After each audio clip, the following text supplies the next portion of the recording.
What is going on, guys, and welcome to a brand new video. Today we're going to be taking a look at Dark Willow and why she has a 51.59% win rate. This hero is honestly one of my favorites in the current meta. It is so versatile. It can be played from a lot of different positions. I've seen it in the offlane, I've seen it as support. I play it personally from the mid lane, but I've also seen carry Dark Willow. And honestly, you might think this hero is a joke in some aspect in playing as a core, but her facets actually allow her to interchange between being a core and actually being a support. So it honestly depends on your playing style, what position you guys play, and that will determine the facet you guys will be using. So the first facet you're going to be taking a look at is Thorny Thicket, and basically it's extra brambles and they deal more damage. So that's going to be better if you are going to be playing up as a support Dark Willow, because you're going to be more involved in using brambles. From the mid lane, you still use them quite a bit, but not enough to the point where you actually want to take this facet. And facet number 2 would be you get more damage in Shadow Realm, which is extremely important, guys. I can't stress this enough how strong this actually is, especially for core Dark Willow. You're hitting like an absolute beast, and I have already tried support Dark Willow, and I've also tried the mid lane Dark Willow, and honestly my favorite ends up being the mid Dark Willow.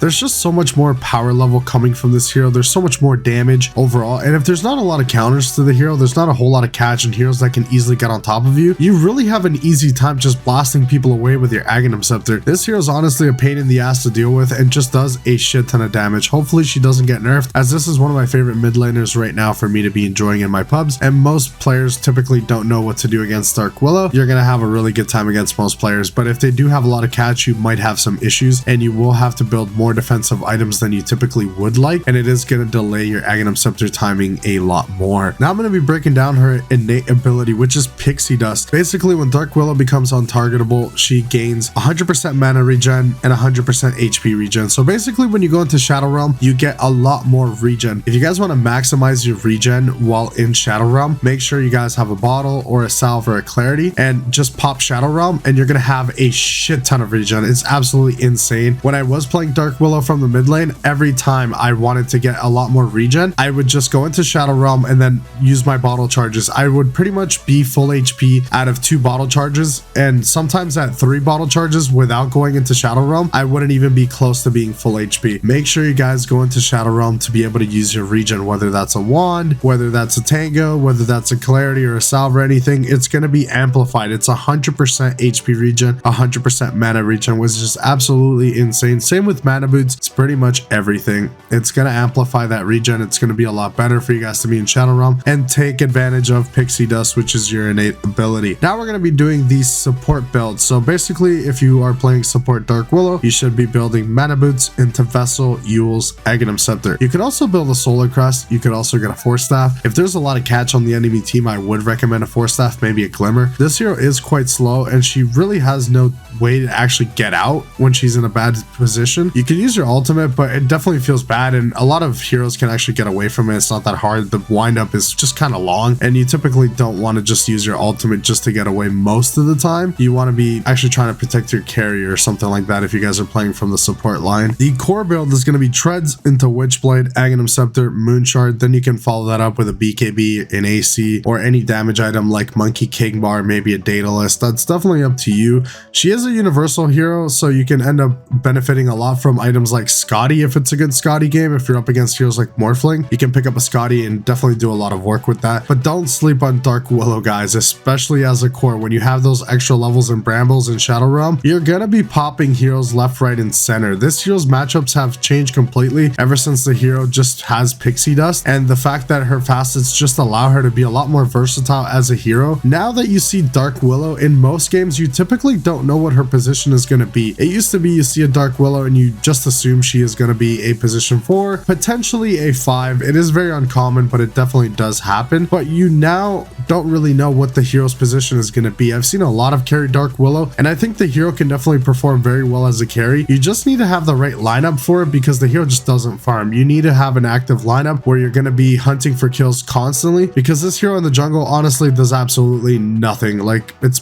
pretty garbage. You could use Bedlam to maybe farm a stack here and there, but it's just not great. You'd rather be pairing up with heroes like Axe, who are going to give you a ton of value when they go in. You put Bedlam on them, and most of the last hits you're going to be getting. And then in the least, you're going to be getting a ton of assists and a ton of just gold in general if you guys are playing up with heroes like Axe who want to go in and get that call. And in the early game, they actually don't have the damage to get those kills. You're going to help them with the Bedlam. Now let's break down some of the best and worst matchups for Dark Willow. Some of the best matchups are Lone Druid, Necrophos, Ember, Weaver, and Primal Beast. These heroes you are really good up against, but at the end of the day, you do have to build some kind of item to help you escape these fights, because you can blow up Ember out of the water, but if you have no defensive items, you're going to get crushed because the hero's just going to disengage, come back in, and just start chonking you down. That could be a very big issue for you. So make sure you guys are not building full greed and you have some type of escape item, or make sure at least your team has some force staffs, maybe a glimmer, and just kind of be close by to them, because this hero does a ton of damage if you're able to hit them. But if you're not able to hit them, it's really not doing a whole lot. It's just the brambles and maybe pop the Bedlam on a hero that actually goes in. You can still provide some value, but the whole point of this hero is getting the aghanims scepter and being able to attack super quick with a ton of magic damage, which is going to be very important against high physical lineups when they're super tanky because they have a lot of armor. Dark Willow is definitely going to do the job. And some of the bad heroes you're up against are Juggernaut, Brewmaster, Naga Siren, Axe. You're really bad up against these heroes, which is kind of funny. You're good with Axe, but he is actually good against you. The thing is, you have no real good escape to get away from Axe. Sure, you could Curse Crown, you could land some brambles, but if the Axe catches you off guard, you can go into Shadow Realm beforehand and he's still going to force you to attack. And if you don't have Aghanim Scepter, it's not going to be good for you. Once you have Aghanim Scepter, he's still going to be able to kill you quite easily. Not only are you squishy, you're going to be killing yourself to blade mail with your Aghanim Scepter, so it might actually be faster to kill you just because you have that Aghanim Scepter. So please make sure you are out of the radius of Axe to blink and call you, because you will get crushed non-stop. But if you are able to dodge that initiation from the Axe, you're going to be doing a ton of work to the hero. Even if he has a lot of magic resistance, you're still going to be able to take care of him. Just make sure he's not able to reach you, because blade mail is just going to do way too much work to you. And if you put Bedlam on one of your teammates and they're going up against a blade mail target, you're going to be taking that damage, and that's going to be a little bit rough because this hero's just really squishy. Even though she's universal, she still feels quite squishy. And heroes like Juggernaut are super popular in the meta. You are really good up against the Juggernaut when it comes to laning phase, and if you're able to bridge the gap and just not get Omni Slashed, then you can actually do some work to the hero, because you do so much damage with Aghanim Scepter Bedlam that it doesn't really matter that he's spinning. You still will probably kill him, especially with a damage item like Monkey King Bar, maybe a Daedalus. You're still going to be able to crush the hero, and defending high ground on Dark Willow feels really good.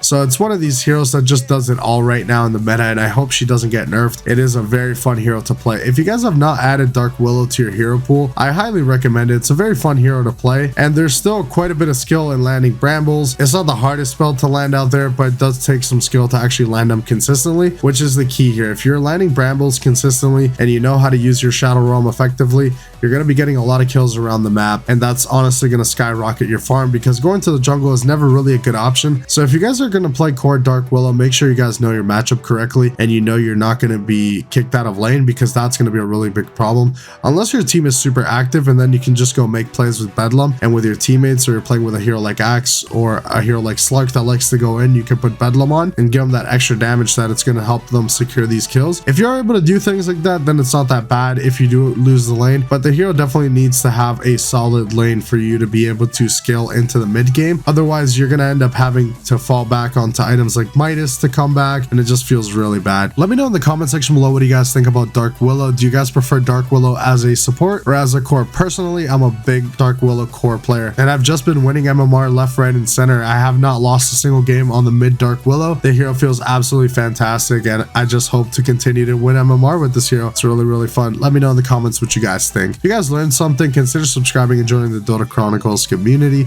I will see you guys in the next one.